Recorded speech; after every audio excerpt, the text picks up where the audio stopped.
Mesdames, Mesdemoiselles, Messieurs, bonsoir. Et pour celles et ceux qui nous regardent aux quatre coins du monde, bonjour, bonsoir. Après plus d'une année d'absence, nous voilà de retour, fidèles au rendez-vous à la même heure et au même endroit sur votre chaîne communautaire H-Life, avec le même dévouement, la même ferveur pour vous parler et vous entretenir de littérature, de poésie, des livres, des romans, des essais, bref, tout ce qui fait l'actualité culturelle haïtienne au sein de notre communauté. Pour ce 14e numéro de Haïti littéraire à l'antenne, mon invité ce soir n'a nul besoin de longue présentation. Il est connu et reconnu au sein de la communauté haïtienne. Il s'agit de Jean-Marie Duluth Théodate. Il est professeur de géographie à l'université Paris-Panthéon-Sorbonne et comme beaucoup de compatriotes, il a fait toutes ses études primaires et secondaires en Haïti et par la suite, il est venu continuer ses études à Paris et en 1998, il a soutenu sa thèse de géographie sous la direction de Christian Giraud. Et professeur Théodate, si je dis des bêtises, n'hésitez pas à m'interrompre. Un doctorat en géographie. Vous ne pouvez pas dire de bêtises parce que vous étiez présent à cette soutenance. Exactement. Consacré à votre pays, Haïti, et notre voisin, la République dominicaine. Et cette thèse s'appelle Haïti Quisqueya, 1804-1915. Cette thèse est aujourd'hui un livre, cette fois publié sous un titre très communicatif. Comme d'habitude avec vous, tous vos livres ont des titres très communicatifs. Haïti et la République dominicaine, une île pour deux, 1804-1915. Professeur Théodate, pourquoi ces deux dates 1804 et 1915. 1804, c'est l'indépendance d'Haïti. 1915, c'est quelque chose que tous les Haïtiens connaissent parce que c'est écrit, c'est l'occupation américaine d'Haïti. Pourquoi ces deux dates? Vous avez donné la réponse. 1804, c'est donc la proclamation de l'indépendance d'Haïti. 1915, c'est l'occupation d'Haïti par les États-Unis. Prélude à l'occupation en 1916 de la République dominicaine. L'idée, c'est de prendre la fourchette historique où l'île était, pour ainsi dire, souveraine. La période pendant laquelle Haïti s'est libérée et avant que Haïti et la République dominicaine ne passent sous la botte des États-Unis. Donc une période historique charnière. Et ce livre, c'est Haïti, République dominicaine, une île pour deux, 1804-1915. Ok. Et moi, il y a un passage dans ce livre, professeur Théodate, qui m'a beaucoup plu, car vous avez mis le doigt sur toutes nos problématiques avec notre voisin. Je vous cite: Quisqueya et Haïti furent deux terres pionnières. Cette position emblématique a donné à ces deux territoires des cadres étatiques et des références symboliques pour l'affirmation précoce d'une identité nationale propre bien avant les autres nations de la Caraïbe insulaire. Mais les modalités diffèrent. Quisqueya naquit dans la nostalgie du bon temps où la métropole espagnole considérait cette colonie comme la fille aînée de l'Empire. Haïti naquit dans le sang versé des colons français. Tout à fait. Pour dire que les deux pays... alors, il est important ici de faire une petite remarque d'ordre sémantique. Pourquoi dire Quisqueya et non pas République dominicaine? Mais parce que, en fait, les deux pays ne s'entendent pas pour donner un nom à cette île. En Haïti, nous disons l'île d'Haïti. Or, nous savons bien que derrière l'idée de l'île d'Haïti, il y a la confusion possible que l'île appartient entièrement à Haïti. Or, ce n'est pas le cas. Les Dominicains disent l'île de l'Espagnol. Hispaniola, oui. Hispaniola, oui, ou Espagnola, très exactement. Ce qui correspond pour nous Haïtiens à une appellation d'ordre colonial. On ne va pas dire l'île Hispaniola pour parler de notre pays. Alors, Quisqueya reste le seul vocable commun aux deux pays. Les Dominicains disent Quisqueya pour parler de leur partie du territoire à l'exclusion d'Haïti. Et nous, en Haïti, l'une de nos principales universités s'appelle l'Université Quisqueya d'Haïti. Avec l'idée que Quisqueya, c'est le nom ancien de cette île, du nom de l'époque de Taïno, Haïti, Quisqueya ou Boyo, n'est-ce pas? Donc Quisqueya, parce que c'est le terme revendiqué par les Dominicains eux-mêmes, pour être leur partie du territoire, et Haïti, bien entendu, tout le monde connaît. Alors, deux pays qui naissent dans un cadre géographique commun, c'est pour ça que je parle de deux îles, d'une île pour deux, comme s'il s'agissait d'une situation de jumellité, mais dans un cadre historique différent, parce que la République dominicaine, aujourd'hui encore, considère qu'elle a plus à voir avec l'héritage espagnol et l'héritage taïno, par exemple, qu'avec l'héritage africain. Par exemple, je reviens d'Osaka et à côté de notre stand, il y avait le stand de la République dominicaine, de l'exposition universelle. Eh bien, il n'a jamais été question d'Afrique dans la représentation folklorique ou touristique dominicaine. C'est l'Espagne et l'héritage précolombien. La partie africaine est totalement escamotée, alors que on peut compter sur les doigts d'une seule main le nombre de Dominicains qui n'ont pas une ascendance africaine directe ou indirecte. À l'inverse, en Haïti, nous avons tendance à occulter nos influences européennes ou nos influences précolombiennes, justement. C'est-à-dire à l'instar pour se dire exclusivement africain, comme si le créole était une langue africaine, comme si nous étions tout droit sortis donc, de la cuisse de l'Afrique. Bon, ce sont des représentations collectives, ce sont des choix idéologiques que l'on respecte ou que l'on ne respecte pas, mais ce qu'il faut savoir, c'est que dans la longue durée, dans la construction du sentiment national, ça a pesé très, très longuement, de sorte qu'aujourd'hui, c'est de bonne foi que des Dominicains, même d'origine africaine, parleront de l'Espagne comme de la madre patria, comme de la mère patrie, et en revanche rejetteront leurs origines africaines. Et de la même façon, vous avez des Haïtiens très clairs de peau, que l'on pourrait même considérer comme des blancs, et qui se revendiquent africains. Si nous prenons par exemple l'œuvre de... enfin, ce n'est pas un blanc, mais quand même, tout le travail de Jacques Romain, oui. Qui revendique que l'on peut inscrire dans le vaste courant de la négritude, d'accord, Roumain se réclame africain. Roumain se réclame africain et personne n'hésite à inscrire la littérature de Roumain dans cette mouvance de la négritude. Pourtant, il pourrait, s'il avait été dominicain, lui aussi insister plutôt sur ses origines européennes. Donc c'est une façon de dire que la construction de l'identité nationale n'est pas quelque chose d'objectif avec des segments. Avec des segments, exactement. Alors plutôt que des segments, j'aime beaucoup cette métaphore, plutôt que des segments, c'est plutôt un feuilleté. Vous voyez ? Plusieurs couches superposées, parallèles, et qui définissent en fait une identité extrêmement complexe. Vous avez fait allusion tout à l'heure à l'université Quisqueya, oui. Mais peut-être que celles et ceux qui nous regardent ignorent que vous avez été recteur de cette université. Non, vous travaillez. J'ai travaillé à l'université. Oui. Alors, mais vous étiez quand même un pilier de cette université, parce que vous êtes resté quand même... Ne confondez pas avec Limonade. Limonade, oui, l'université Limonade, je veux parler. Vous avez été recteur à l'université de Limonade. J'ai été le premier président du campus universitaire Henri-Christophe de Limonade. Tandis que... Vous savez ce qu'elle est devenue, cette université, depuis votre départ?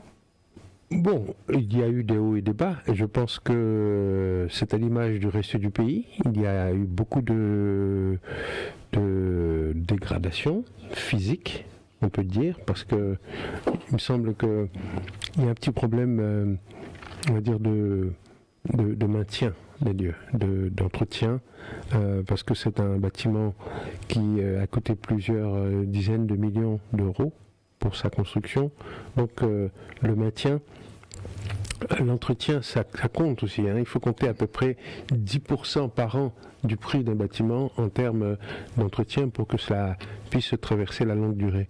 Donc de ce point de vue-là, en Haïti, nous n'avons pas été assez vigilants, donc il y a une certaine dégradation du lieu. Mais néanmoins, en termes d'activité, de production, on peut dire que le pari de Limonade, c'est un pari réussi. Nous avons aujourd'hui une faculté de médecine qui fonctionne et qui forme de nouveaux médecins, parmi lesquels certains sont déjà en charge, si vous voulez, de la santé publique en Haïti. Et à titre personnel, pour moi, c'est une grande fierté. Parce que lorsque nous avons annoncé au public que nous allions avoir une faculté de médecine à Limonade, certains ricanaient, tournaient ça à la dérision, disant aux universités, aux facultés de médecine non-ragéa, c'est-à-dire où est-ce qu'il y a de la place dans ces buissons pour former des médecins? Eh bien aujourd'hui ce sont des fils de paysans, des fils et des filles de paysans qui sont en plein exercice et qui apportent leur contribution donc, à la santé publique en Haïti. On est très fiers. Mais il n'y a pas que des médecins, des professeurs, des agronomes formés également à Limonade. Donc je peux dire qu'il y a un effort, il y a un héritage qu'il est bien gardé. Mais est-ce que vous continuez à donner des cours depuis Paris? Parce que c'est possible maintenant avec la technologie. Bien sûr, bien sûr. Parce que je dois rappeler à celles et ceux qui nous écoutent, vous êtes professeur à la Sorbonne, mais vous êtes professeur à l'Université d'État d'Haïti. À l'Université d'État d'Haïti. Je donne des cours à distance avec l'École normale supérieure aussi à Port-au-Prince et avec l'Institut des sciences de l'aménagement du territoire et de l'environnement à Limonade. Donc malgré la distance, les liens continuent. Code la langue mais le pas cassé. D'accord. Et les professeurs Théodate, l'on a parlé des universités. Par exemple, vous êtes professeur à la Sorbonne, mais votre titre, c'est que vous êtes maître de conférence. Est-ce que vous pouvez établir une différence pour celles et ceux qui nous écoutent entre maître de conférence et professeur, et puis vous aussi, en fait, vous êtes aussi agrégé de géographie et vous avez aussi un HDR qui est habilité à faire des recherches. Alors, je vais faire une nuance entre les différentes choses. On commence à l'université. Pour entrer à l'université, il faut être titulaire d'un doctorat. Oui, c'est votre cas. Tous les professeurs, tous ceux qui enseignent à l'université et qui sont titulaires, sont titulaires d'un doctorat. C'est pour ça que vous verrez rarement un professeur en France mettre docteur un tel, parce que voilà, tout le monde, si vous êtes là, c'est que vous êtes docteur. Donc on n'insiste pas là-dessus. Maintenant, vous dites agrégé de géographie. Je suis agrégé de géographie, cela veut dire que j'ai passé un concours pour devenir professeur du second degré, ce qui est différent. Le doctorat vous permet d'entrer à l'université pour enseigner dans le supérieur. L'agrégation vous permet d'enseigner dans le second degré. Donc on peut dire que c'est à un degré inférieur que l'université. Mais cependant, le concours de recrutement qu'est l'agrégation est un concours, donc par définition, c'est plus sélectif que le doctorat. Tout le monde peut passer un doctorat, mais tout le monde ne réussit pas une agrégation. C'est très difficile. Parce que c'est un concours. C'est un concours. C'est un concours. Maintenant, lorsque vous avez passé l'agrégation, que vous avez passé le doctorat, il est beaucoup plus facile d'entrer à l'université parce que dans le recrutement à l'université est effectivement un concours Donc on préfère faire confiance à quelqu'un qui a déjà réussi un concours qu'à quelqu'un qui n'en a pas réussi. Donc c'est pour ça que à l'université, là où j'enseigne en tout cas, à Paris 1 Panthéon-Sorbonne, je dirais que les 3/4 des professeurs sont également agrégés. Maintenant, il y a l'HDR, c'est-à-dire l'habilitation à diriger des recherches, qui est non pas un diplôme, qui n'est pas un diplôme, mais qui est un grade. C'est-à-dire, c'est une reconnaissance sur vos travaux, sur vos recherches, mais c'est une démarche qu'il faut faire, une démarche supplémentaire que certains ne font pas. Par exemple, moi, j'aurais pu être HDR depuis 20 ans, mais je ne le suis toujours pas, parce que j'ai préféré m'engager dans la vie, la vie active en Haïti, à l'âge où j'aurais dû faire des livres. En écrivant des livres, mais bon, on peut devenir HDR en écrivant des livres aussi, non. Mais si vous voulez, pendant tout le temps que j'étais à Limonade, où j'étais dans l'administration, où j'étais justement dans la construction d'un projet éducatif commun, je me suis, plus intéressé à un projet collectif qu'à un projet personnel qui était la HDR. Et revenons à votre livre Haïti, République dominicaine. Vous avez écrit ceci. Nous avons voulu comprendre comment naissaient deux nations dans un même berceau. L'image est forte, l'image est très forte. Il nous a fallu pour cela remonter aux sources de la frontière qui fonde cette gémellité spatiale où la mythologie se combine à la réalité géopolitique et économique pour forger d'une seule île une double identité insulaire. Bien, ça veut dire que lorsque les Haïtiens parlent de leur pays, on parle souvent de l'île d'Haïti, et nous avons la représentation de nous-mêmes comme vivant sur notre île, comme sur un bateau. Je me rappelle être allé une fois au Gonaïves, donner un cours à l'UPAC, Université publique de Gonaïves, et d'avoir en début de cours placé sur le tableau une carte, la carte de l'île, avec donc Haïti d'un côté et la République dominicaine de l'autre. Et je vois mes élèves sceptiques qui regardent. Un scepticisme. Et il y en a un qui a eu l'audace de me dire, professeur, c'est quoi exactement ce que vous avez mis là sur le tableau? Le bout de territoire qui est collé à Haïti, là. C'est quoi ça? Je dis, c'est la République dominicaine. Il me dit, ah bon? Ils sont proches de nous comme ça, à ce point? Ils sont collés à Haïti? Je dis, mais oui. Il dit, mais normalement, nous, on croyait que la carte d'Haïti, c'était en gros les deux pinces du crabe, et de l'autre côté, en gros, ils croyaient que Haïti, c'était 27 000 km², entouré d'eau de tous les côtés. On se croyait sur une île. Il y a une autre blague qui est équivalente à ce que je viens de dire pour Haïti.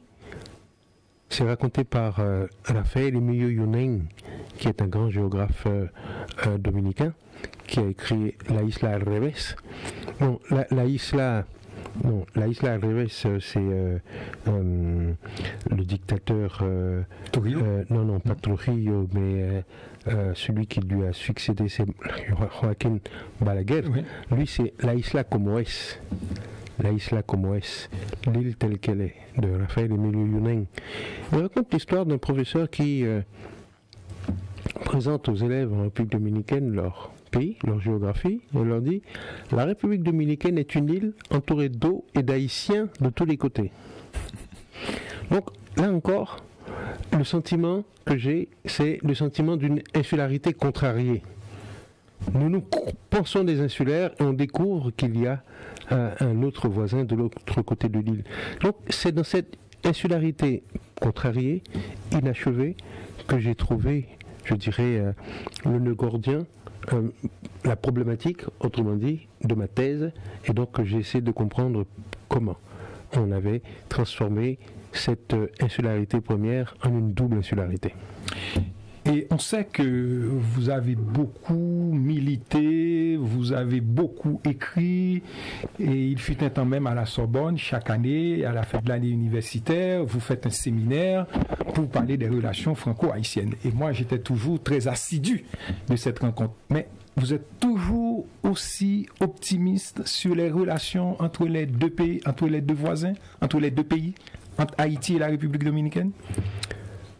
Je pense que l'optimisme est la matière première et le carburant même de la politique. Si on n'est pas optimiste, on fait la guerre. Oui. L'optimisme, c'est un pari sur l'avenir en espérant que l'intelligence, la bienveillance, le courage conduiront toujours les hommes vers des solutions et des choix meilleurs, heureux, des choix meilleurs. Donc oui, je continue d'être optimiste avec l'idée que en Haïti, en République dominicaine, ce ne sont ni des fous ni des imbéciles qui sont au pouvoir, mais des hommes et des femmes rationnels, doués d'une raison et d'un sentiment civique. Et je fais confiance à leur sens de la responsabilité pour que, entre ces deux pays, les relations, un jour, puissent être cordiales. Mais pour le moment, ce n'est pas du tout le cas. Et depuis l'époque que vous évoquez et jusqu'à aujourd'hui, c'est-à-dire depuis aujourd'hui une trentaine d'années, nous n'avons constaté qu'à une dégradation continue de ces relations. Donc vous pourriez me dire que mon optimisme a été payé en monnaie de singe. Et je vous dirais que vous avez parfaitement raison. Et nous allons passer au deuxième livre de Jean-Marie Théodate. Et c'est un livre que vous avez écrit au lendemain du séisme de 2010, car vous êtes parti. On peut dire que vous avez laissé votre confort parisien pour aller se réfugier sous des tentes en Haïti. Et cette expérience, on l'a ici, c'est un livre des décombres et des hommes, chronique de la vie quotidienne en Haïti après le 12 janvier 2010. Professeur Théodate, vous êtes rentré en Haïti et vous avez vécu sous des tentes. Comment vous avez cette expérience vous a marqué? Ça a été probablement sur le plan humain l'expérience la plus marquante de mon âge adulte, hein, au sens que il s'est passé le 12 janvier 2010 quelque chose à Port-au-Prince que je n'aurais jamais imaginé voir de ma vie, c'est-à-dire l'effondrement de tous ces lieux symboliques qui ont marqué mon enfance. Effondrement de la cathédrale, le lieu de prière, effondrement du là, vous avez fait votre première communion. Là où j'ai fait ma première communion, bien sûr. Effondrement du Palais National, le lieu du pouvoir. Effondrement de tous les cinémas, de tous les théâtres, des lieux de plaisir. De tous les souvenirs. De tous les souvenirs. Tous les lieux tous les lieux de la mémoire ont été profondément affectés en Haïti. Le sentiment que j'ai eu lorsque j'ai vu à la télévision française l'ampleur des dégâts à Port-au-Prince, c'était que ma place était parmi les miens. Parmi les miens, ma place était auprès de ma mère, auprès de mon frère qui était encore vivant, auprès de tous ceux qui, dans mon entourage, je veux dire, mon frère était encore en Haïti à l'époque. Et vous parlez de votre frère Turgot Théodate. Turgot Théodate, le saxophoniste, le musicien de jazz. Ma mère était encore vivante, mon père était déjà mort, mais j'avais, si vous voulez, de telles attaches en Haïti. Et puis au-delà de ma famille, le sentiment que, avec plus d'1,2 million compatriotes qui vivaient sous les tentes, il était de mon devoir de les accompagner. Et là, vous nous avez restitué quelque chose de très très fort. Je vous cite: arrivé à Port-au-Prince à la tombée de la nuit hier, quel jour mémorable qu'un 7 avril pour rentrer au pays natal. Je retourne aux racines que Toussaint Louverture avait prophétisées profondes et nombreuses. Je les retourne avec ma plume en forme de bêche pensive. C'est à la fois une quête de sens et l'occasion de mettre à l'épreuve mes ancrages dans d'autres terreaux plus lointains. Lève tôt pour mon premier jour de mission. Il fait sous la tente. Il a plu toute la nuit. J'ai dormi tout habillé parmi les hardes éparpillées et les sacs non défaits. Je ne pense pas avoir rêvé. La maison est bel et bien démolie. Et je suis sous une tente en toile cirée beige, couleur sable pour mieux se confondre avec la terre.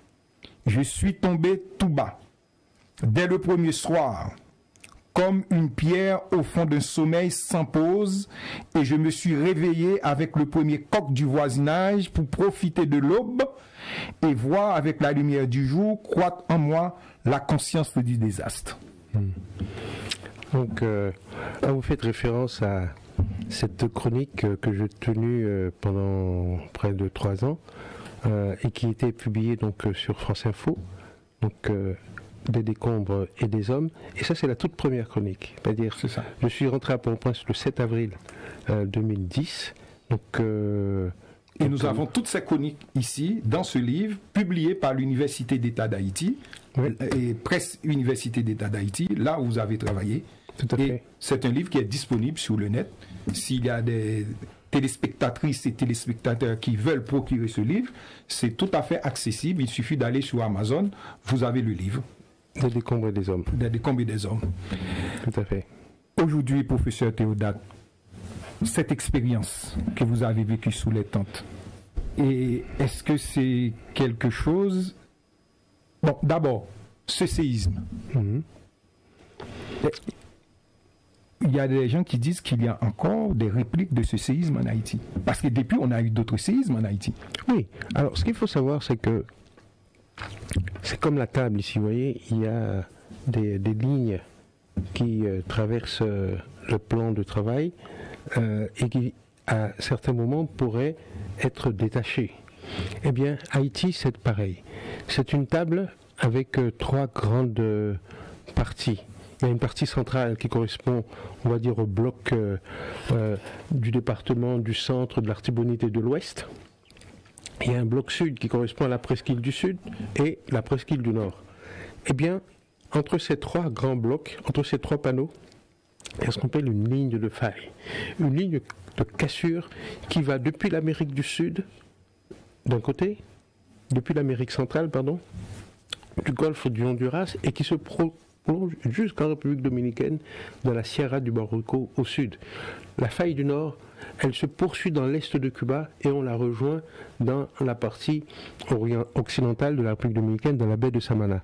Donc, ce pays est en permanence en train de bouger. On considère que les plaques se déplacent d'une distance de 7 mm par an.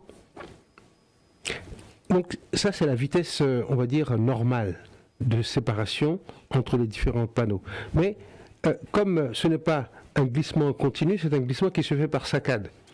Donc tous les 10 ans, tous les 100 ans, vous allez avoir un relâchement au rythme justement de 7 mm par an. Et ce qui s'est passé en 2010 s'est reproduit en forme de petites répliques dans les mois et les semaines qui ont suivi donc, le séisme de 2010. Mais ce que nous savons, c'est qu'il y en a eu d'autres. Qu'on ne peut plus considérer comme des répliques, parce que ça fait quand même plus de 15 ans, mais ce sont tout simplement de nouvelles secousses, de nouveaux séismes, plus ou moins importants, plus ou moins intenses sur l'échelle de Richter. La dernière secousse que nous avons eue à Port-au-Prince, c'était 4.1 sur l'échelle de Richter, c'était à peu près à la fin du mois de juillet. Donc c'est un petit séisme qui n'a pas fait beaucoup de bruit, qui n'a pas fait de dégâts, mais ce que nous savons, c'est que la Terre tremble en moyenne au moins une dizaine de fois par jour en Haïti, sans qu'on s'en rende compte. Mais moi, j'ai vécu quelque chose au Japon, c'est qu'il y avait un séisme au Japon qui était sur l'aile de 8 sur l'aile de Richter, mais personne n'était au courant. personne n'était au courant. C'est-à-dire que le problème en Haïti, c'est parce que nous ne sommes pas bien pourvus et contre le séisme, ce qui fait que le moins de séisme, des 2 ou 3, 4, c'est des dégâts. Bien sûr. Voilà. Bien sûr. Et professeur Théodate, est-ce que, alors, de l'histoire du séisme en Haïti, on a eu un séisme du 7 mai 1842. Et vous en avez parlé dans votre livre. Et comme géographie et l'histoire, c'est 2 matières dont les proximités pédagogiques permettent d'éclairer l'une et l'autre. Napoléon disait que la politique d'un pays est dans sa géographie. De ce constat, le géographe que vous êtes nous entraîne dans l'histoire des tremblements de terre survenus en Haïti à une époque où la notation. Alors je vous cite, le 7 mai 1842, un tremblement de terre dévasta la ville du Cap-Haïtien, faisant 5000 victimes. La moitié de la population de la ville de l'époque, aucune aide n'arriva de l'étranger. Il fallut attendre 2 années et une visite sur place pour que le président Philippe Guerrier décide à Port-au-Prince 50 000 gouttes pour déblayer les gravats et reconstruire le quai. Il faudra attendre encore 1 siècle pour achever la reconstruction de la cathédrale. En 1842, un commerçant allemand envoyait une lettre par bateau à ses parents, restés à Hambourg pour décrire ce qu'il a vécu. Le palais national est toujours par terre. Il y a encore des débris dans les rues de Port-au-Prince. La cathédrale est toujours par terre. La cathédrale est toujours par terre. C'est-à-dire que l'histoire ne nous a pas remué, encore moins de nous changer. Ce qu'il faut dire, c'est que même là où nous avons reconstruit, par exemple l'hôpital général, l'HEH, l'hôpital de l'Université d'État d'Haïti, après avoir été reconstruit, a été brûlé. Ça veut dire donc que nous n'attendons même pas les tremblements de terre, nous n'attendons même pas les catastrophes naturelles pour détruire notre propre bien. C'est dire que Haïti est victime, je dirais, d'un double complot. Un complot, entre guillemets, bien sûr, naturel qui serait celui de la nature, avec des cyclones, avec des tremblements de terre, avec des sécheresses aussi qui peuvent être redoutables, avoir des conséquences mortifères sur la population, et de l'autre des complots, mais cette fois-ci on parle de vrais complots, il ne s'agit pas d'une métaphore, des complots d'hommes politiques, complots d'hommes mafieux, complots d'une économie souterraine, complots de brigands qui maintiennent le pays la tête sous l'eau. Et c'est bien la tragédie d'Haïti, c'est que où que nous portions le regard, on est obligé de constater qu'il y a péril en la demeure. Et ce que j'ai constaté en vous lisant pour préparer cette émission, c'est combien dans vos essais, quel que soit dans des décombres des hommes, que ce soit Haïti, République dominicaine, Une île pour deux, et quel que soit dans Fatra, Port-au-Prince, et vous êtes aussi un poète. Et j'en veux pour preuve, et ce portrait, et que vous étiez dans un avion, et vous écrivez ceci: l'atterrissage à Port-au-Prince est toujours un délice.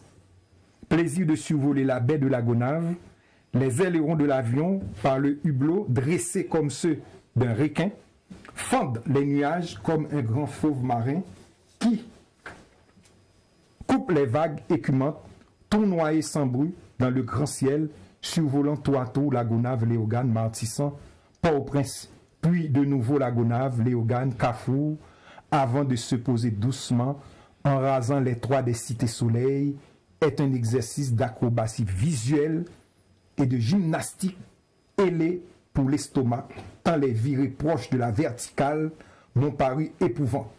On n'atterrit pas dans ma ville comme ailleurs. Le pilote prend généralement le temps de faire un tour complet de la baie pour éviter à contempler cet amphithéâtre ouvert sur le large et dont les montagnes descendent par degrés sur la plage et les marais qui en houlent les bords. Mon Dieu, quelle était belle ma ville! Autrefois, on pouvait voir de loin les 2 cathédrales, l'ancienne cathédrale grise et trapue, au plafond décoré d'étoiles et de blasons, datant du XVIIIe, qui remplissait mon univers de fantaisie buissonnière le dimanche lorsque nous allions à la messe. Oui, je me souviens. Quelle nostalgie. Je me souviens de cette... Aujourd'hui, Port-au-Prince est par terre. Aujourd'hui, Port-au-Prince, cette semaine encore, j'ai vu que tu as fait un petit clin d'œil sur votre page Facebook. Port-au-Prince, mon amour. Mais j'ai bien compris, cet amour est dévorant. C'est un amour triste parce que la ville est à l'agonie. Et professeur Théodate, comment vous expliquez ce paradoxe haïtien? C'est-à-dire que rien ne fonctionne dans le pays. Nous sommes dans la permanence des crises politiques, sociales, tout ce que vous voudrez. Et pourtant, les Haïtiens continuent de créer. Il y a de plus en plus de poètes à Port-au-Prince, il y a de plus en plus d'écrivains, il y a de plus en plus de peintres qui font de très bons tableaux. Nous avons de grands écrivains mondialement reconnus. Encore cette semaine, pour la première sélection des prix concours, nous avons une Haïtienne, en la personne d'Yannick Laens. En 2022, c'était Mackenzie Orsel. En 2021, c'était Louis-Philippe d'Alembert. Comment vous expliquez ce paradoxe? Un pays presque qui n'a plus d'État, et tandis que ses concitoyens continuent à créer. Comment vous expliquez ça? Mais justement, dans l'amour. C'est l'amour du territoire, c'est l'amour de l'autre, c'est l'amour de notre histoire, l'amour du sacrifice consenti par les pères et les mères de notre indépendance qui explique cette vitalité. Et c'est aussi cela qui explique ce que vous appeliez tout à l'heure mon optimisme. Quand je dis Port-au-Prince mon amour ou Haïti mon amour, ce n'est pas pour dire que le pays est beau, qu'il est riche et que nous sommes heureux. C'est une façon de dire que notre indépendance chèrement acquise au prix du sang de tant de martyrs crée pour nous, Haïtiens et Haïtiennes, un défi, une promesse. Et c'est ce qui est écrit également dans l'hymne national, quand on dit mourir est beau pour le pays, pour les ancêtres. C'est-à-dire mourir pour la liberté, pour la fraternité, pour l'égalité, c'est un geste magnanime, c'est un geste d'une grande beauté. Et c'est ça qui explique que malgré toutes les vicissitudes, malgré toutes les avanies, les Haïtiens continuent d'écrire, les Haïtiens continuent de peindre, nos poètes continuent d'exceller. Et si aujourd'hui nous avons... alors c'est la 4e fois, non, c'est exactement la 5e fois que nous avons un écrivain haïtien parmi les finalistes du concours. Oui, rappelez. Trouillot. Non, d'abord il y a eu, historiquement, il y a eu Jacques-Stéphane Alexis pour Compère Général Soleil. Ça je ne le savais pas. En 1955. Ok. Finaliste du concours. Puis il y a eu Lionel Trouillot. En 2011. Oui, puis il y a eu Louis-Philippe d'Alembert. En 2021. Puis il y a eu Mackenzie Orsel. 2022. Et aujourd'hui nous avons donc, Yannick Laens. 5 et 4 Haïtiens ou Haïtiennes dans les 4 ou 5 dernières sélections. Cela veut dire que, concrètement, et je le disais encore hier à l'occasion d'une petite causerie que nous avons eue à l'université Sorbonne Nouvelle, Paris est devenu une province littéraire haïtienne. Au sens que nos plus grands écrivains, nos plus grandes écrivaines publient à Paris et leurs ouvrages font écho. Donc nous avons inversé le rapport. Ce n'est pas Port-au-Prince qui est devenu une province littéraire de Paris, c'est Paris qui est devenu une province littéraire haïtienne, et c'est tout à l'honneur de nos créateurs. C'est pour cela que nous sommes ici en train de débattre, pour dire à la communauté haïtienne de France, il n'y a pas que des problèmes politiques en Haïti, il n'y a pas que du négatif en Haïti, il y a beaucoup d'espoir, car un peuple qui crée, c'est un peuple qui ne doit pas perdre l'espoir. Professeur Théodate, j'ai lu un de ses poèmes sur le net. Quand elle a trouvé son ancrage, la main continue le voyage dans la vague mer de la page, comme un marin qu'un air à rime. À la recherche de la rime, elle navigue de la plume, à la fois bateau et enclume, pour la traversée des écumes. Là, ce sont des constructions poétiques très métaphoriques, très imagées. On voit bien que tu maîtrises très bien tout ce qui est rime et complet. Et nous allons passer à un 3e livre qui a un titre que je qualifie et trompe-l'œil, parce que dans le titre d'un livre, on peut tout dire, le vrai et le contraire. Et c'est le cas de ce livre du professeur Jean-Marie Théodate, Fatra Port-au-Prince. Je rassure tout de suite celles et ceux qui nous regardent et qui nous écoutent. À l'intérieur de ce livre, il n'y a pas question de Fatra. Au contraire, s'il y a Fatra, c'est vraiment sublimé et tout est expliqué dans des métaphores géantes et que c'est extrêmement facile à lire. Fatra Port-au-Prince, c'est publié aux éditions Parole en France, à Paris. C'est un livre qui fait plus de 300 pages. Et là, ce sont des descriptions métaphoriques de la ville. Pour celles et ceux qui ne connaissent pas la ville, je vous recommande ce livre, car le géographe s'est livré à une comment je peux dire ça, à des descriptions de Port-au-Prince qu'on n'a lu nulle part. C'est donc ainsi que nous sommes amenés à passer ce week-end à la plage sur la terre natale à Moulins-sur-Mer. Longtemps après le bac, certains sont arrivés avec femmes et enfants, comme Jean-Richard, Polo, Alain et Claude. D'autres sont présents avec des compagnons qui ne sont plus celles de dernière fois. Ceux qui, comme Loulou, Denis et moi, sont venus seuls, prenons ce célibat endurci en ayant vis-à-vis des épouses des autres une attitude révérencieuse et polie. Tout à fait. En fait, c'est un ensemble de scénettes. Alors il faut dire que Fatra Port-au-Prince, c'est un peu le prolongement des décombres des hommes. Les décombres des hommes, c'est la chronique que j'ai tenue au retour à Haïti après 2010, tandis que Fatra Port-au-Prince insiste sur la période de la reconstruction. C'est donc un pas plus avant, et ce sont des scènes où je raconte à la fois des anecdotes, où je décris des situations, des scènes, et le passage que vous venez de lire a rapport avec la célébration en 2016 du 35e anniversaire de la réussite au baccalauréat de la promotion de Saint-Louis-de-Gonzague. On s'était donc réunis à Moulins-sur-Mer et c'est pour ça qu'il y a tous ces prénoms d'amis, de camarades que vous venez de citer. J'ai fait exprès de lire cette partie car je sais que ça allait Polo, voilà, que ça allait susciter des souvenirs. Les deux Polos, avec Ralph, avec Patrick, et malheureusement il y a un ami qui était à l'époque Pierre-Philippe Gousse, qui était présent avec nous et qui est décédé malheureusement hier. Et je profite de cette émission pour présenter toutes mes condoléances à sa famille et à cette petite tribu du Brotherhood for the Best que nous avons à Saint-Louis-de-Gonzague, promotion 1981.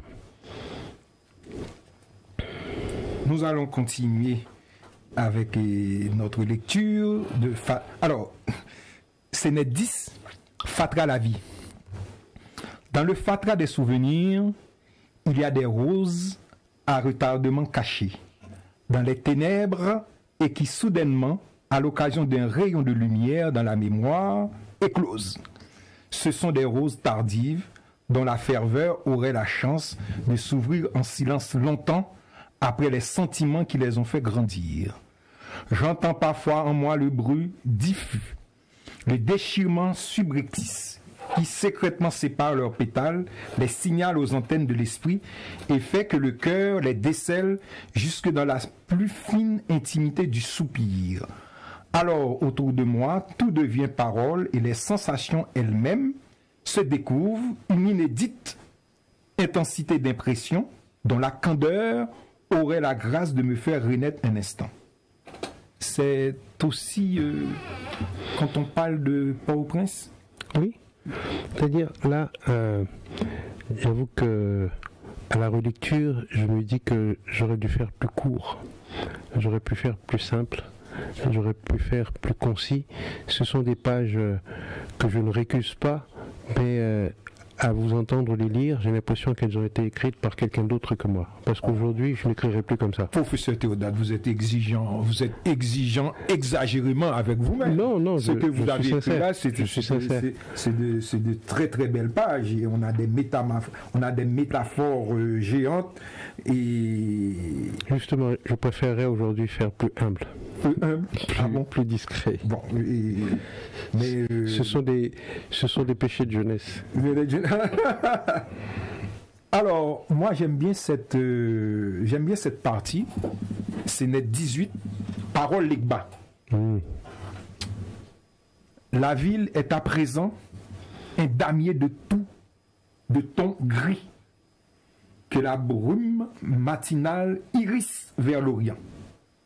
On devine à l'alignement des rabbis centenaires, au vert plus profond qui les distingue de tous les arbres de la ville. Les rues du centre ancien, le cardo initial tracé entre la rue Saint-Martin et la rue Saint-Honoré, du nord au sud, à égale distance de la rue Caprois et du bord de mer, de l'Orient au couchant, la rue pavée, qui le coupe en plein milieu, le boulevard des Salines, plus large que tous les autres, la rue des Miracles, aux acajou centenaires, la rue du Centre a encore belle allure à cette distance. Elle semble courir d'entre les collines qui, du Mont l'Hôpital, dévalent vers la plaine en passant par le col de la Croix et la colline du Bel-Air.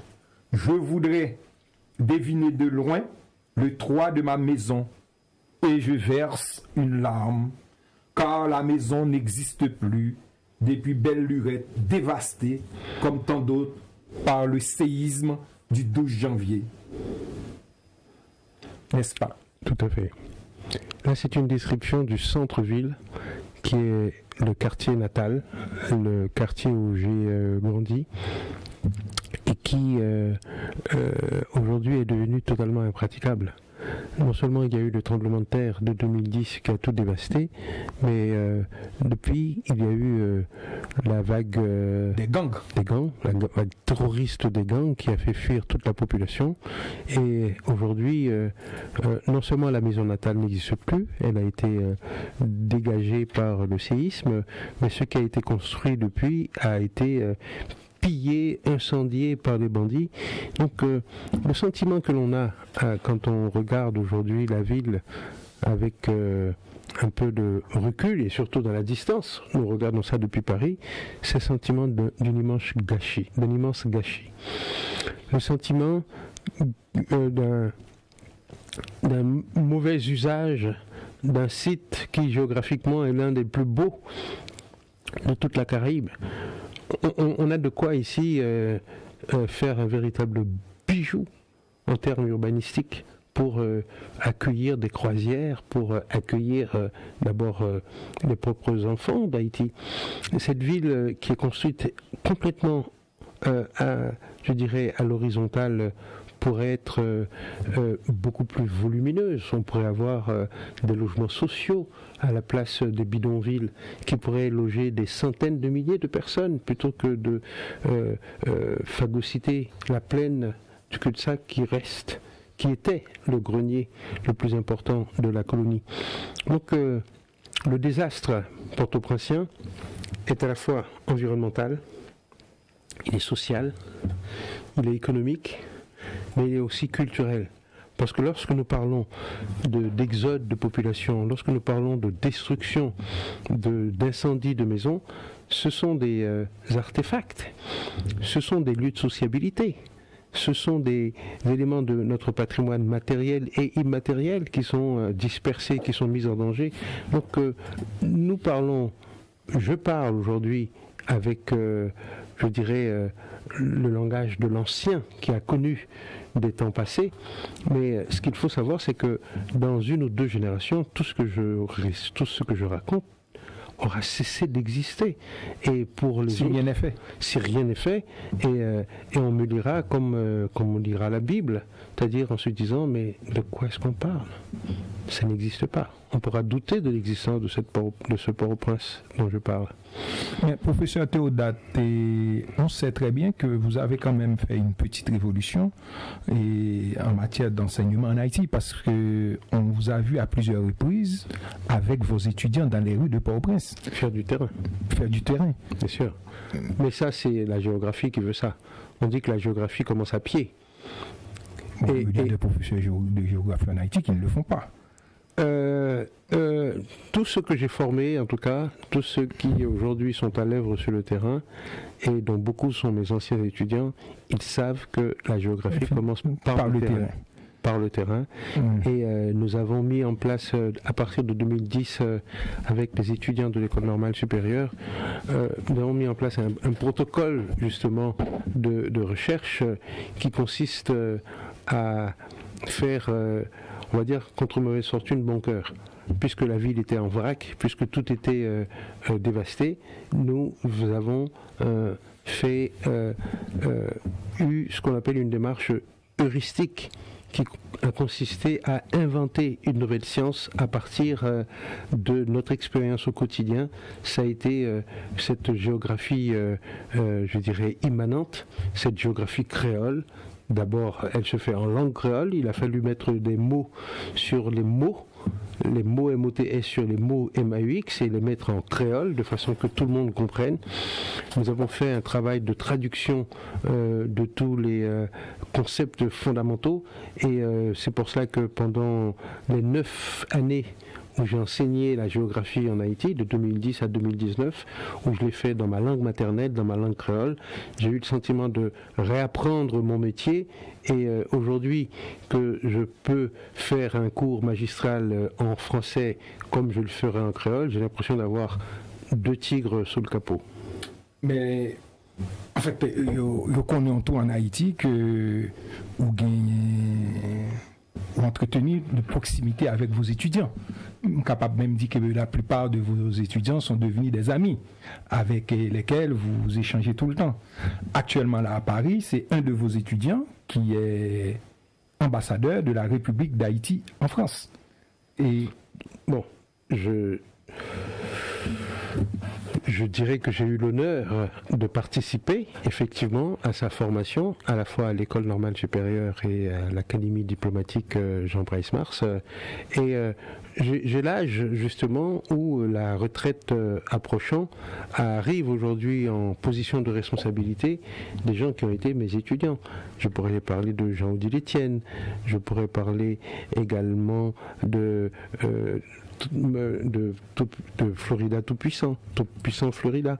Je pourrais parler de tant d'autres qui ont été mes étudiants et qui aujourd'hui volent de leurs propres ailes. Et comme je dis souvent à mes étudiants, le propre du projet pédagogique, c'est que les étudiants soient plus savants que leurs maîtres à l'arrivée. Et aujourd'hui, ceux que je viens de citer sont devenus plus savants que moi et je suis très fier de pouvoir le reconnaître. Toujours si modeste. Non, c'est le principe même de la discipline. Il faut que la génération qui vient soit plus savante que celle qui s'en va. Vous dites la même chose que Leslie Maniga. Leslie Maniga disait que moi je prépare des têtes, oui. C'est pour qu'elle me dépasse, c'est pour qu'elle dépasse la mienne. Absolument, c'est comme ça que les sciences avancent. D'accord. Et professeur Théodate, nous allons passer à l'autre discipline connexe de la géographie qui est l'histoire. Ouais. Et vous avez écrit des livres de géographie, mais vous avez coécrit des livres en histoire. Et le premier livre que vous avez coécrit avec un autre passionné de l'histoire d'Haïti, et c'est Jean-Claude Boufaet. Jean-Claude Boufaet, c'est un passionné d'histoire d'Haïti, c'est ce qu'on appelle nicheur, c'est ça? C'est un chineur. Un chineur qui va chercher partout où il y a des, tout à fait. des archives sur Haïti. C'est un collectionneur. C'est un collectionneur. Et là, il avait découvert un archive qui a donné naissance à un livre qui a eu beaucoup de succès parce que ce livre a dévoilé un pan entier de notre histoire, surtout des relations entre la France et Haïti. Ça s'appelle Haïti-France, les chaînes de la dette, coécrit par Jean-Marie Théodate. Qu'est-ce que vous pouvez nous dire de ce livre, qui est un livre d'histoire et surtout d'archives sur les relations diplomatiques entre Haïti et la France? Alors, c'est un ouvrage, comme vous avez très bien fait de le dire, qui est coécrit avec non pas un auteur, mais 3 autres auteurs.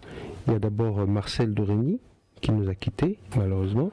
Il y a Madame Clara Gousty-Gaillard-Pourchet, qui est l'actuelle vice-présidente ou coprésidente de la commission mixte haïtienne-française sur la question de la dette. Et il y a bien entendu Jean-Claude Breffard, qui a eu la main heureuse lorsqu'il a déniché donc, ce document qui est un rapport dactylographié qui raconte les circonstances de la négociation entre le baron de Mako, qui est le chef de la mission militaire déléguée par Charles X en juillet 1825 pour imposer une ordonnance à Haïti. Et ce rapport est un document annexe par rapport à l'ordonnance et qui raconte les circonstances de la signature. Donc nous 4, nous sommes donc penchés sur ce document pour essayer d'en comprendre la philosophie. Et à titre personnel, j'en ai tiré un concept qui est ce concept géopolitique de la géopolitique des faibles. Pour dire que nous ne pouvons pas comprendre le paradoxe du paiement d'une rançon par le vainqueur au vaincu, 21 ans après la proclamation de notre indépendance, si nous ne comprenons pas que la France est en position de faiblesse, et c'est pour cela qu'elle propose une ordonnance à Haïti, et Haïti est en position de faiblesse, et c'est pour cela qu'elle accepte la signature de cette ordonnance. Je m'explique. La France est en position de faiblesse. Pourquoi? Parce que, pour paraphraser Wole Soyinka, grand poète nigérien, prix Nobel de littérature, Soyinka dit « Le tigre ne chante pas sa tigritude, le tigre rugit, bondit sur sa proie et la dévore. » C'est-à-dire que si en 1825, le tigre avait eu les moyens de bondir sur sa proie et de la dévorer, il n'y aurait pas eu d'ultimatum, il n'y aurait pas eu d'ordonnance. Mako serait arrivé avec ses forces et ses bateaux, il aurait mis à exécution sa menace de destruction d'Haïti et il n'y aurait pas eu de signature. Donc en fait, la France n'avait pas les moyens de mettre à exécution sa menace de 1825. Et c'est pour ça que Mako arrive avec tout un arsenal, tout un argumentaire pour dire aux Haïtiens, en quelque sorte, retenez-moi sinon je vais faire un malheur. Mais on peut vous dire que Boyer ne voulait pas retourner dans l'esclavage non plus. Alors voilà. En disant que, il l'a dit dans des archives diplomatiques, et on va donner à la France tout ce qu'elle demande. Notre objectif, c'est de ne pas retourner dans l'esclavage. Cela veut dire que pour les Haïtiens, la liberté n'a pas de prix. C'est ça. Pour les Haïtiens, la liberté n'a pas de prix, mais en attendant, cette liberté n'est reconnue par personne.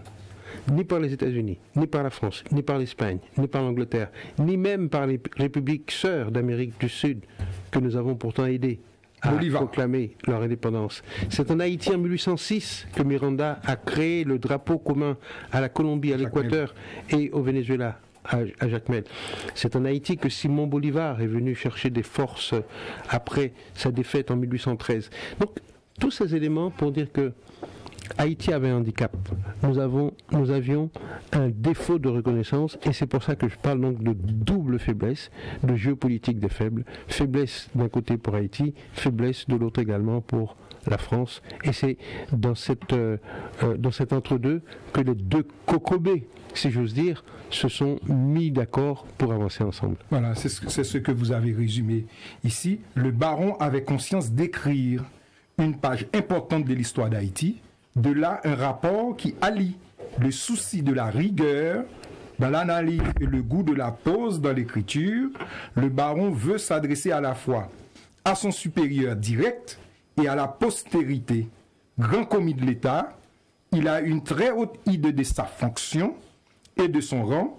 Il termine son rapport par des recommandations qui en disent assez sur la finalité première de sa mission, permettre à la France de reprendre pied dans une île stratégique dont le contrôle conforterait le poids de la France dans la région où les Européens voient leur présence de plus en plus contestée en Amérique latine en particulier, voire concurrencée par la montée en puissance des États-Unis pour arriver à démêler l'écheveau des motivations qui ont conduit à cette expédition militaire qui se termine en banquet dans la Caraïbe. Il importe de se poser quelques questions. Voilà. C'est-à-dire que ce que veut la France, ce n'est pas détruire Haïti, c'est avoir la possibilité de faire du commerce. Je ferai une métaphore en disant que c'est exactement la même chose qui se passe aujourd'hui entre la Chine et Taïwan. Que veulent exactement les Chinois? Fondamentalement, ce n'est pas détruire Taïwan, non, c'est mettre la main sur la poule aux œufs d'or. C'est mettre la main sur la première industrie des microprocesseurs à l'échelle mondiale. C'est mettre la main sur l'une des technopoles, parce que c'est de ça qu'il s'agit, hein, les plus brillantes, les plus actives de la planète. Donc ce n'est pas la destruction de Taïwan que veulent les Chinois, mais sa reconquête. C'était exactement la même chose pour Haïti. Donc toutes les rodomontades, toutes les ronds de fesses de M. Mako n'étaient pas destinées à entrer en guerre contre Haïti, mais au contraire à nous convaincre. C'est de faire entrer la poule aux œufs d'or dans le giron de l'ancienne colonie. Absolument, absolument. Et Jean-Marie Théodate, et on sait, on peut dire d'une certaine manière que la France, par la voix de ses dirigeants, reconnaît qu'il y a un contentieux. Qu'il y a un contentieux entre les deux pays. D'ailleurs, il y a en Haïti des commissions, en France aussi il y a des commissions. Vous venez de citer Madame Gaïa. Vous qui êtes un observateur avisé, quelles sont donc vos analyses sur ce processus de restitution de la dette? Ce qu'il est important de remarquer, c'est qu'il y a un certain progrès. On a déplacé les lignes d'un côté comme de l'autre. En 2006, le Premier ministre haïtien, Gérard Latortue, est venu à Paris faire une déclaration solennelle sur les perrons de l'Élysée où il dit mais cette question... Il n'y avait pas de dette. Il n'y a pas de dette. En gros, que c'est une question enterrée. Donc, j'étais là à l'Élysée. Absolument, vous étiez à l'époque diplomate. Donc, non, je n'étais pas encore diplomate, j'étais journaliste à l'époque. Je l'ai suivi. Cas, vous étiez témoin. Et aujourd'hui, on peut dire 18 ans plus tard, le 1er janvier 2025, le président en exercice du CPT en Haïti, Leslie Voltaire, demande solennellement à la France la restitution de la rançon de l'indépendance. Donc en moins de 20 ans, il y a eu un véritable basculement d'un point de vue diplomatique. Les lignes ont beaucoup bougé. Du côté haïtien. De la même façon, en France, on peut se rappeler les propos de Jacques Chirac qui, en 2001, disait que Haïti n'était pas une colonie française. N'était pas proprement parlé une colonie française. Il y a eu la visite en 2010 de Nicolas Sarkozy qui, pour la première fois, reconnaît qu'il y a effectivement un contentieux du côté de la dette.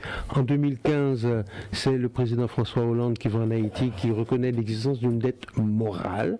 Et puis enfin, en avril 2025, le 17 avril 2025, la déclaration solennelle de Emmanuel Macron, dans laquelle il reconnaît qu'il y a eu une injustice faite à Haïti et il crée une commission en vue de réparer le passé. Et ce que nous savons, c'est qu'aujourd'hui, il existe en France, je dirais, deux tendances. D'un côté, un mouvement associatif très empathique en faveur d'Haïti.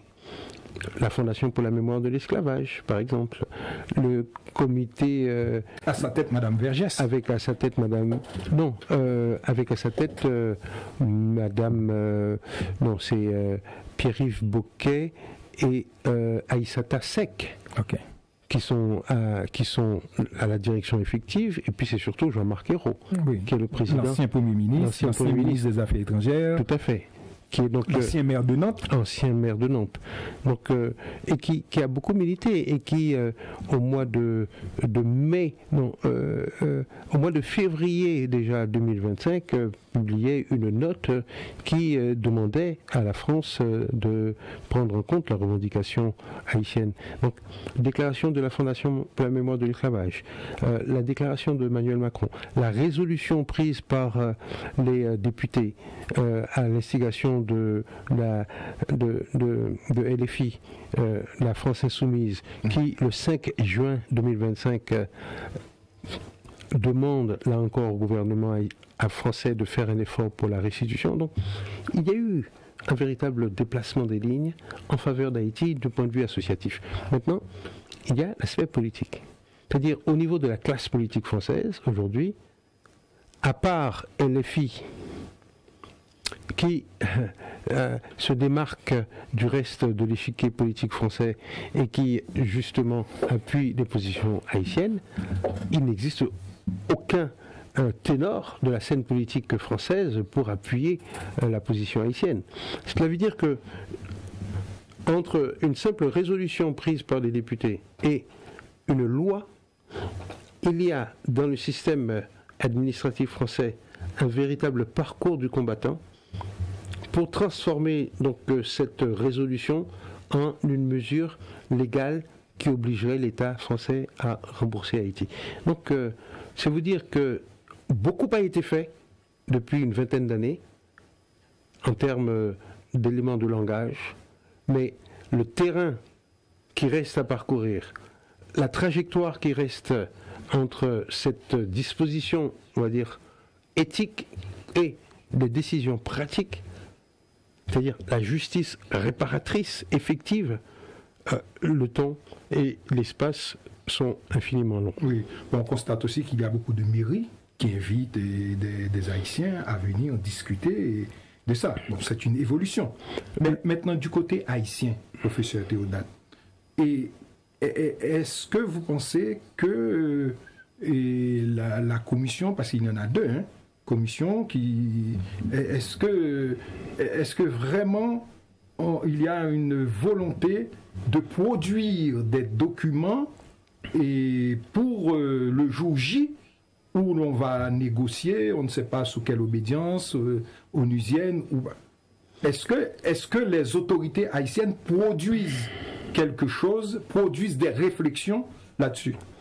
En tout cas, une décision solennelle a été prise avec la constitution d'un comité national pour la restitution et la réparation, à l'instigation de l'Université d'État d'Haïti, à l'instigation de l'ancien recteur Fritz Deshommes, et décision qui a été abondée par le nouveau recteur, monsieur Prédélus, Dieuseul Prédélus, et il y a un comité avec une quinzaine de membres qui s'est constitué sous l'égide donc du recteur et avec le professeur Ronald Jean-Jacques qui doit statuer sur la position haïtienne sur cette question-là.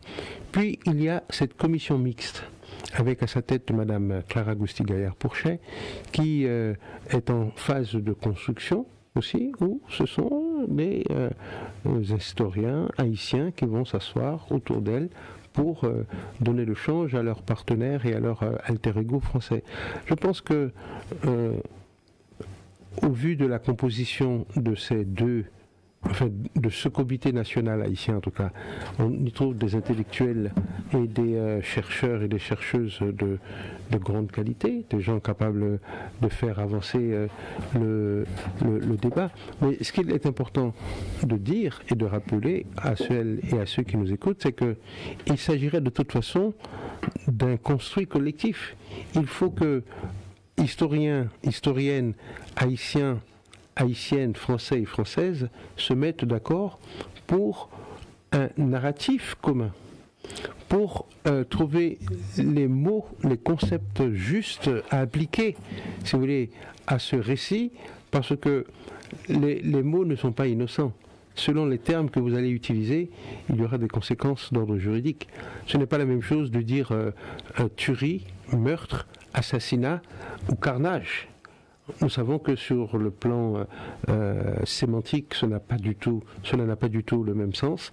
Il y a un concept d'intentionnalité derrière chacun de ces concepts, et c'est pour cela que historiens français et françaises, historiens haïtiens et haïtiennes vont devoir se mettre d'accord pour créer un récit commun. Alors, dernier livre, c'est Après Vertières, Haïti, épopée d'une nation. On peut dire que ces deux livres-là sont complémentaires. Hein? Absolument. Absolument. Et Jean-Marie Théodat, vous avez écrit ce livre avec Jean-Claude Bouffayeur, et Après Vertières.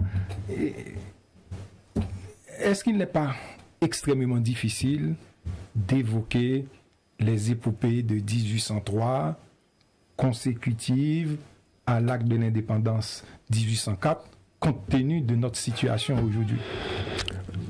Vous savez, le rôle des historiens, ce n'est pas de raconter des histoires, comme on dit, mais d'attester les faits du passé, de vérifier ce qui s'est effectivement produit, et ceci indépendamment de notre subjectivité, indépendamment de nos préférences, indépendamment de nos penchants personnels.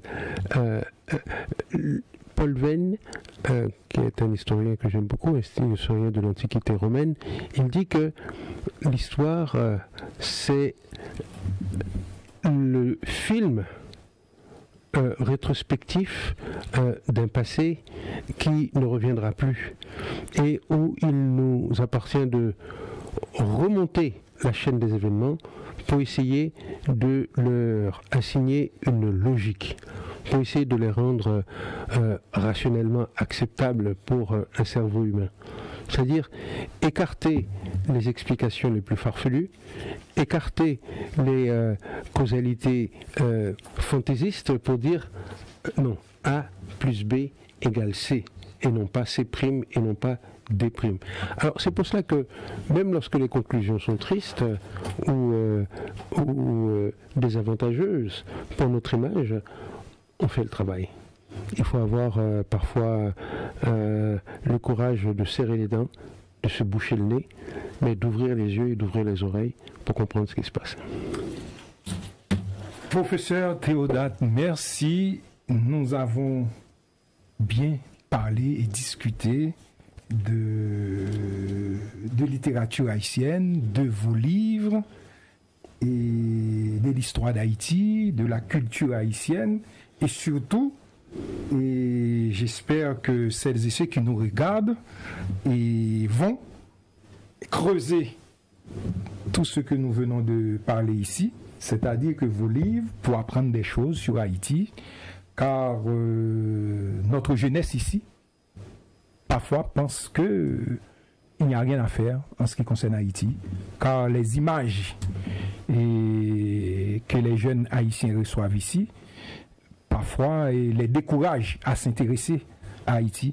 Et c'est pourquoi je tenais à vous avoir sur ce plateau pour leur dire que Haïti, ce n'est pas seulement de mauvaises choses, que Haïti a produit de bonnes choses aussi dans l'histoire, et que Haïti a des penseurs, des gens qui écrivent de la poésie, du théâtre et tout ça. Alors, pour les livres Des décombres et des hommes, ce sont des livres de Jean-Marie Théodat, Haïti, République dominicaine, des livres qu'il a coécrits, et surtout ce livre que je vous recommande vivement, Fatra Port-au-Prince. Je rappelle qu'il n'y a pas de Fatra à l'intérieur. Au contraire, c'est plutôt de la beauté, de très belles métaphores, de très belles descriptions poétiques sur Port-au-Prince en particulier. Et nous allons rester dans l'actualité de celles et ceux qui font parler d'Haïti en bien. Nous avons Yannick Laens, qui est dans la première sélection du prix concours 2025, ce qui n'est pas rien.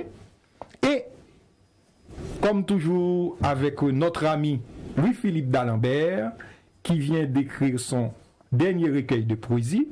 Et, comme souvent avec lui, tout est dit, l'obscur soleil des corps.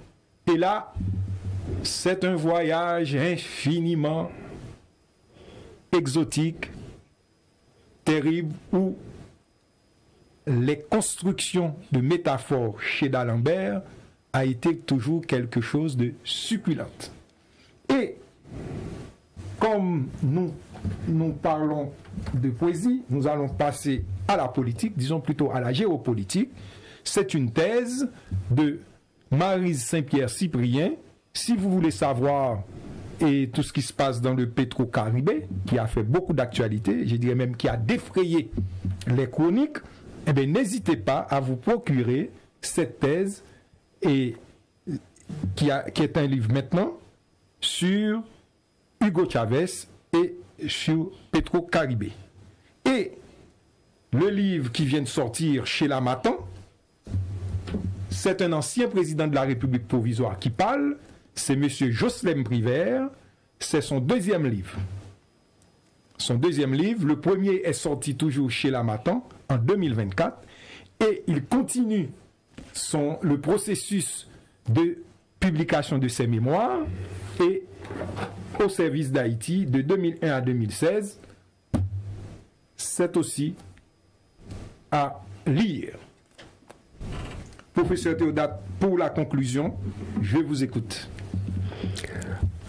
D'abord, je voudrais vous remercier, Maguet, pour ce travail de publiciste que vous faites en faveur de la littérature, en faveur de la culture haïtienne, que vous essayez toujours de mettre à l'honneur. Je remercie également H-Live, qui est la première chaîne de télévision haïtienne d'Europe, de nous accueillir pour cette émission et de tout son travail au sein de la communauté comme un média important pour la diffusion de notre culture, pour la diffusion de notre histoire.